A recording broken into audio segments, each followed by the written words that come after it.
Hello everyone, my name is Dr. Farhan Beg. I am a mathematics faculty. Presently I am working in Systech Engineering College, Gandhinagar Bhopal.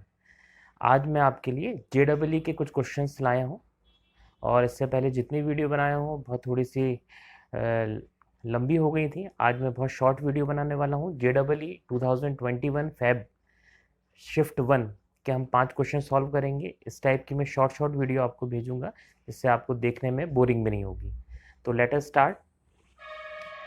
The question says that कि अगर x is equal to summation n equal to 0 to infinite cos theta की power 2n दिए है, y is equal to n equal to 0 sin phi की power 2n है और z is equal to n equal to 0 से infinite summation sin theta की power 2n cos phi 2n है ना। ये फाई है, इसको मैं फिर से लिख देता हूं। This is cos of phi की पावर 2n। क्लियर। यहाँ पर थीटा और फाई दोनों ओपन इंटरवल 0 टू π/2 में बिलोंग करते हैं।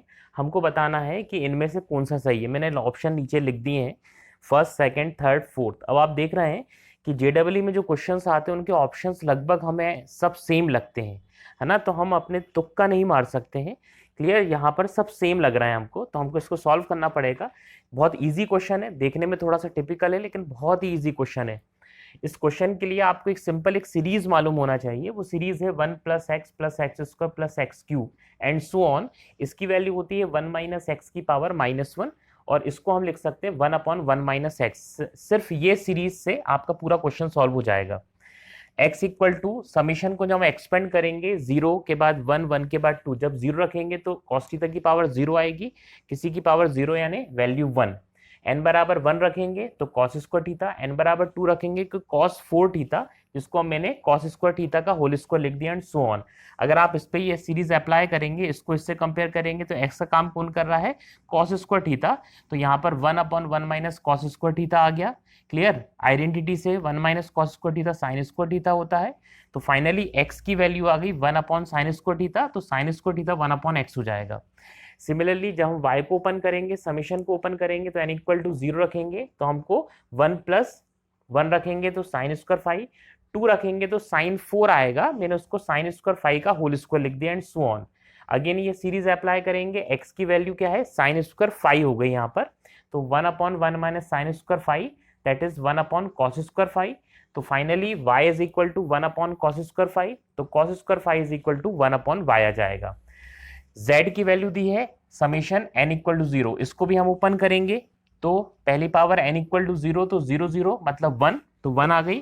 जब 1 पुट करेंगे तो sin स्क्वायर थीटा और cos स्क्वायर फाई ये आ गया, फिर उसका होल स्क्वायर आएगा, ये आ गया। हमने फिर से इसमें यही वाली सीरीज लगाई तो x की वैल्यू क्या है, sin square theta cos square phi, तो फाइनली आ जाएगा 1/1 - sin square theta cos square phi. Already हम sin square theta cos square phi की वैल्यू निकाल चुके हैं, दैट इज 1/x 1/y। तो यहाँ पर हमको सिंपली sin स्क्वायर थीटा की value 1/x, cos square phi की वैल्यू 1/y पुट करना, और ये वैल्यू किसकी है, z की। तो z is equal to 1/1 - cos square theta that is 1/x, यहाँ 1/x पुट कर दिया, cos square phi that is 1/y, यहाँ 1/y पुट कर दिया। इसको मैंने एलसीएम लिया xy/xy -1, तो finally z is equal to xy/xy -1। This is your final answer. तो यहाँ पर हम देख सकते हैं इनमें से कौन सा आंसर आ रहा है, इसमें से आ रहा है आंसर फर्स्ट। तो इस क्वेश्चन का जो ऑप्शन हो गया करेक्ट वाला वो कौन सा हो गया, फर्स्ट ऑप्शन हो गया। Please note it down.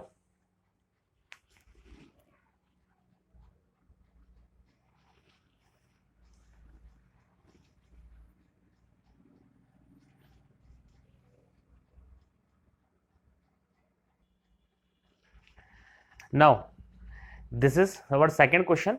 Second question कहता है कि हमको इमेज निकालना है पॉइंट P की 3 5 on the line y is equal to x + 1। Clear.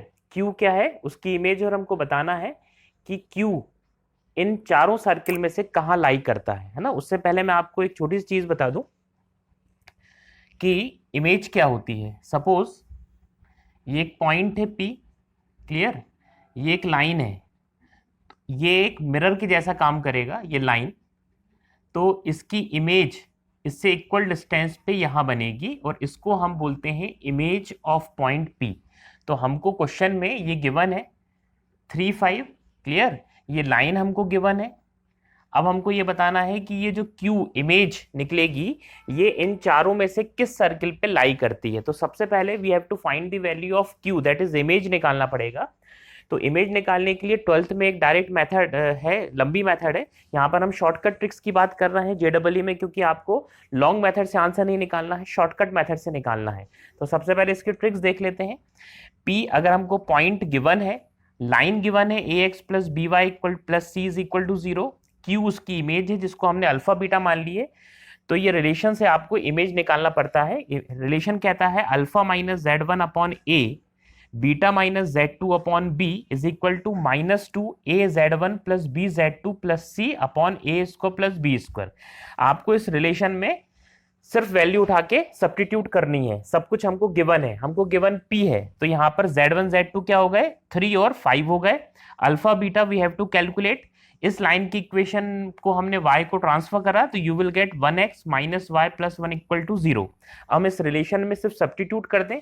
यहाँ पर अल्फा कितना है, अल्फा है, अल्फा निकालना है, बीटा निकालना है। तो यहाँ पर अल्फा माइनस Z1 कितना है हमारा 3 माना है हमने, तो अल्फा माइनस 3 अपॉन ए यानी इस लाइन की इक्वेशन में x का कोफिशिएंट 1, तो ये 1 नीचे आ गया। Beta minus Z2, what is Z2 हमने 5 को माना है, तो यहाँ पर beta minus Z2 upon B क्या है y के कोफिशिएंट, y का कोफिशिएंट कितना है -1 है, इज इक्वल टू -2।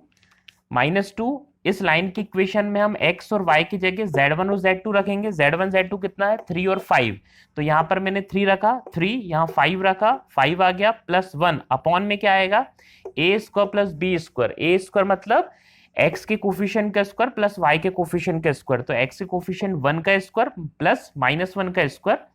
1 प्लस 1 2 से 2 कैंसिल -1 और 3 प्लस 4 -1 आ गया +1। Clear, alpha minus 3 upon 1 is equal to 1 आया है, तो अल्फा की वैल्यू आ जाएगी 4। अगेन बीटा माइनस 5 अपॉन -1 को हम इससे कंपेयर करेंगे तो अगेन बीटा की वैल्यू कितनी आ जाएगी 4 आ जाएगी। तो अल्फा बीटा मतलब 4 हमारी क्या निकल गई, इमेज निकल गई। अब आपको सिर्फ ये पता लगाना है कि ये इमेज किस सर्किल पे आती है। तो आपको सिंपली कुछ नहीं करना है, इमेज किस सर्किल पे लाई करने के लिए हमको वो इमेज के पॉइंट्स उठा के x और y की जगह रखना है। तो आप देखें कि इसमें सिर्फ फर्स्ट सर्किल ऐसा है जिसमें 4 रखने पर LH is equal to RHS आ रहा है। 4 - 4 0 और 4 - 2 का स्क्वायर 4, तो LH is equal to RH सिर्फ फर्स्ट इक्वेशन सेटिस्फाई कर रहा है। तो हमारा जो ऑप्शन हो गया करेक्ट वो क्या हो गया, फर्स्ट हो गया। क्लियर, ये ट्रिक है, बहुत सिंपल है, प्लीज नोट इट डाउन।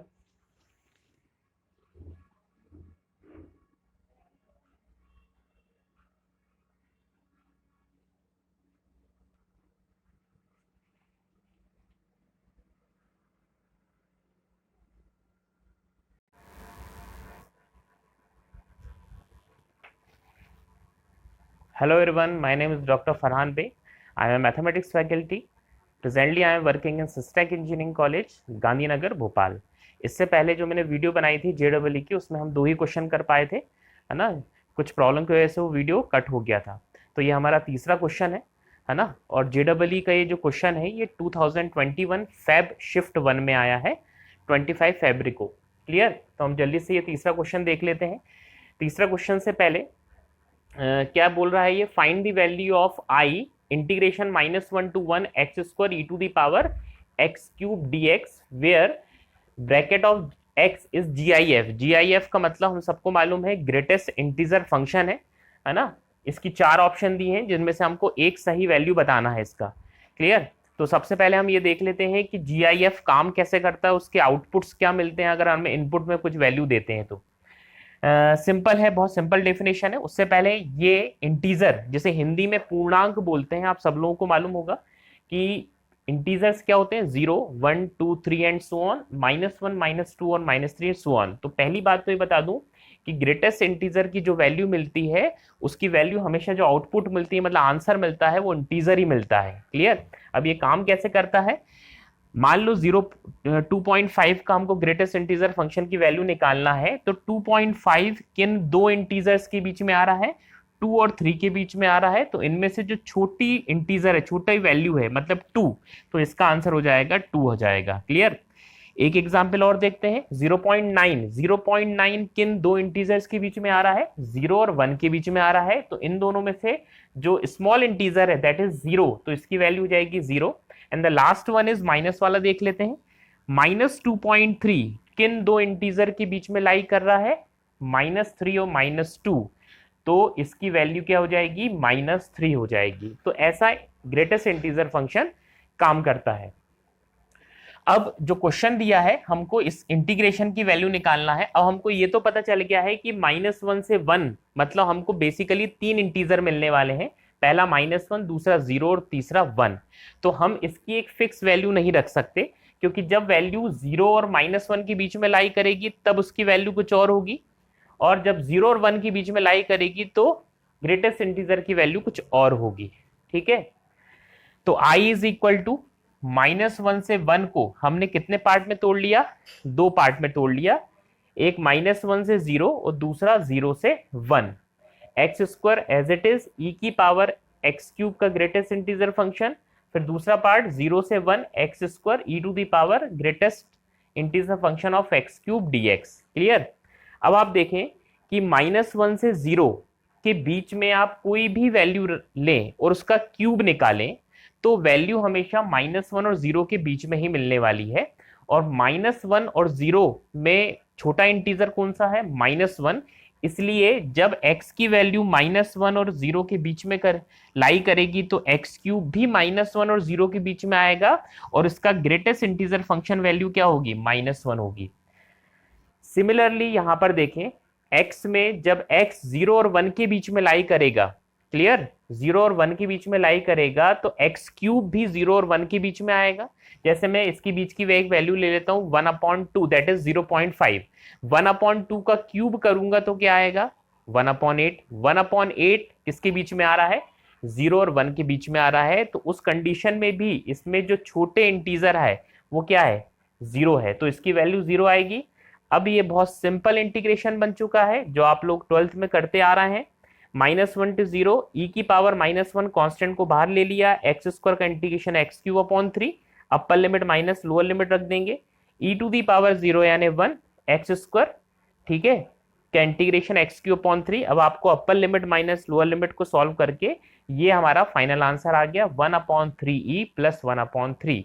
और ये कौन सा ऑप्शन है? ये फर्स्ट ऑप्शन है, सॉरी ये सेकंड ऑप्शन है। तो हमारा second option 1/3e + 1/3। Please pause the video and note it down.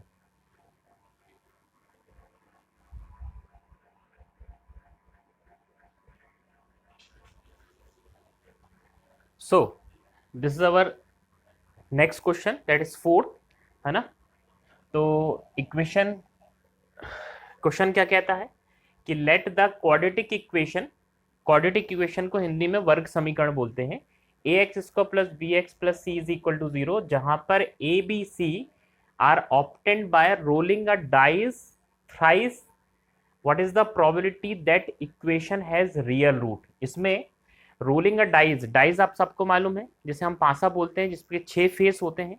Clear. तो आपको ये बताना है कि इस इक्वेशन की प्रोबेबिलिटी क्या होगी इक्वल रूट्स आने की। क्लियर। जहां पर ए बी सी क्या है? ए बी सी ऑब्टेन कैसे हो रहा है? उस डाइस को एक साथ 3 बार फेंकने से। तो सबसे पहले इसके हम सैंपल स्पेस की बात कर लेते हैं। तो डाइस जो है वो डाइस को जब हम फेंकते हैं तो क्या क्या आ सकता है? 1 2 3 4 5 6 ये ऑप्शन है। तो ऑब्वियसली ये जो एबीसी है, ये एबीसी की वैल्यू इनमें से कोई एक हो सकती है, ये बिलोंग्स टू आ रहा है। Clear.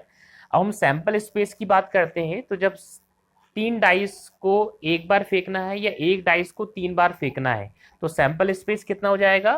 6 × 6 × 6, that is 216, 216।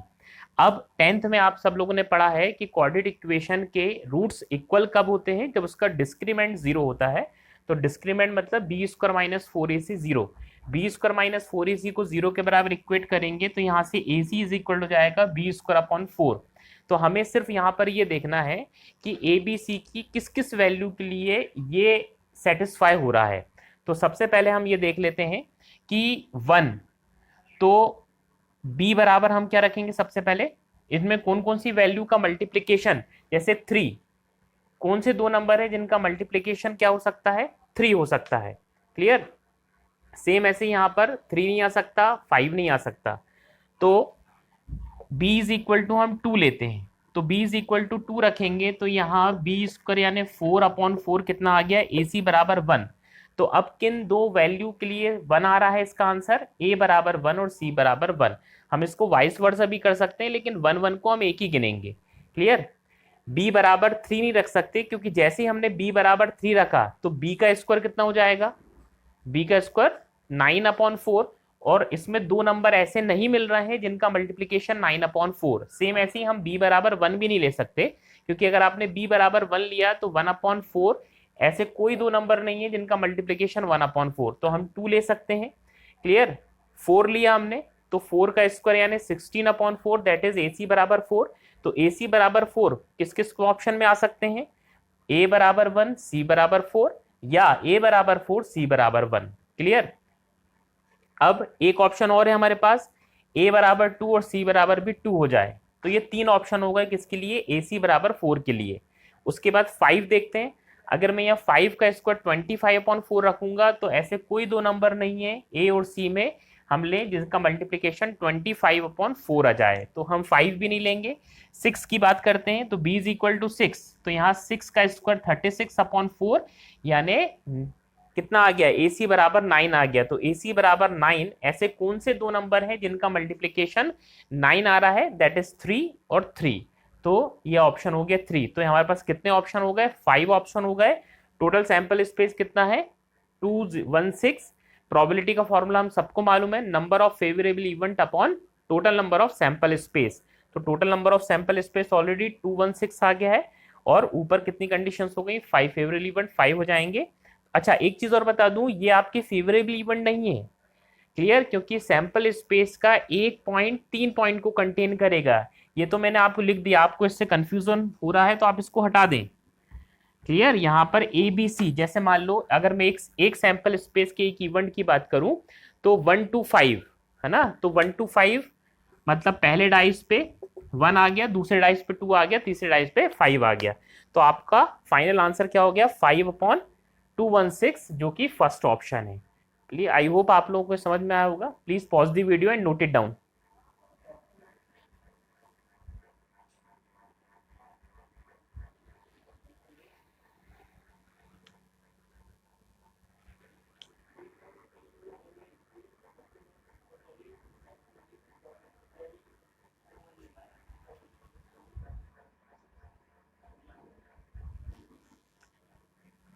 This is our last question, fifth. Last question fifth क्या कहता है कि find the number of points where the function mod of 2x plus 1 minus 3 mod of x plus 1 plus x square plus x minus 2 is not differential। हमको बताना है कितने points पर ये गिवन फंक्शन डिफरेंशिएबल नहीं होता है। डिफरेंशिएबल नहीं होता मतलब हिंदी में अवकलनीय नहीं होता है। तो mod x is a famous example. हम सबको मालूम है कि जो mod x होता है वो x इक्वल टू 0 पर डिफरेंशिएबल नहीं होता है। क्यों नहीं होता है, क्योंकि जब हम mod x का ग्राफ बनाते हैं तो x इक्वल टू 0 पर हमको बहुत सारी क्या मिल जाती है, टेंजेंट बना सकते हैं। और किसी पॉइंट पे हम अगर एक से ज़्यादा टेंजेंट बना पा रहे हैं तो इसका मतलब वो पॉइंट पर फंक्शन डिफरेंशिएबल नहीं है। तो सबसे पहले हमको बस ये देखना है कि ये पॉइंट x mod x इक्वल टू 0 कब आएगा। तो हमको अंदर वाली वैल्यू को 0 के बराबर इक्वेट करनी है। 2x प्लस 1 को 0 के बराबर इक्वेट करा तो you will get x is equal to -1/2। x plus 2 बराबर 0 पुट करा तो you will get x is equal to -2। इसको हमने 0 के बराबर इक्वेट करेंगे तो कोऑर्डिनेट इक्वेशन है ये, सॉल्व करके हमारे पास दो वैल्यू आएंगी -2 और 2। तो टोटल वैल्यूज कितनी हो गई, टोटल वैल्यूज -1/2 -2 और 2 हो गई। हम इसको दो बार काउंट नहीं करेंगे। तो हमारे टोटल नंबर ऑफ पॉइंट्स कितने हो गए, 3 हो गए। ये पॉइंट्स ऐसे हैं जिस पर फंक्शन डिफरेंशिएबल नहीं होगा, क्योंकि यहाँ मॉड के अंदर क्या जाएगा, 0 आ जाएगा। Thank you so much. I hope आप लोगों को ये पांचों क्वेश्चन समझ में आए होंगे, है ना। इसके बाद में फिर से एक वीडियो बनाऊंगा। अब मैं शॉर्ट वीडियो बनाऊंगा जिसमें आपको देखने में बहुत ज़्यादा बोरिंग नहीं होगी। एक चीज़ और कि बेसिक कॉन्सेप्ट क्लियर होना बहुत ज़रूरी है है ना। JEE मेंस में बहुत ज़्यादा टफ क्वेश्चंस नहीं आते हैं। इसके बाद मेरी सारी वीडियो आप देखें, अगर कुछ प्रॉब्लम होगी तो प्लीज़ क्वेरी में आप नीचे कमेंट्स में लिखें, मैं उसको भी सॉल्व करके हम इस पर बात करेंगे। क्लियर? आई होप आप लोगों को समझ में आया होगा। अगर आपको ये वीडियो अच्छी लगी हो तो please like share and subscribe. Thank you so much. Next video के लिए इंतज़ार करिएगा। Okay, thank you so much.